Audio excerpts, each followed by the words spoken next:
e yo makare eka bang'e wabiro keloni godo e yo ma owinjore. Kwadhi mbele ni Piny Kenya nowito maromo bilion 62.2 e higa mar 2021 kaluore kod dang'ni mar paro e kind jotije ma ondiki. Moyang kod Director mar thieth e pacho ka Dr. Patrick Amoth manochopo nyasi mar keto ayanga chike makoro biro tayo dang'ni mag paro e kuonde tich duto ma pacho ka. Amoth okoni maromo 15% mag ji milion 24.9 matiyo e pacho ka oseyang' ni nitiere kod dang'ni mar paro. Chike gima oket ayanga odiochieng' ma kawuono koro biro kelo lokruok e kwan mar ji mayudo dang'ni mag paro e kuonde tich poni okete tim.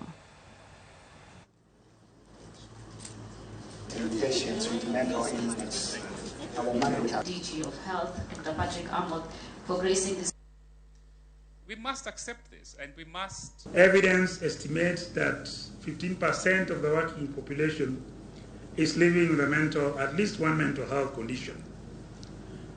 If you contextualize that locally, out of a working population of nearly 25 million people, that translates to nearly 3.7 million people living with a mental health condition.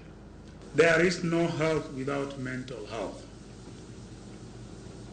The government of Kenya recognizes mental health as a serious public health and development concern and has recently implemented several reforms aimed at strengthening the country's mental health system as envisaged in the Universal Health Coverage Policy 2020-2030.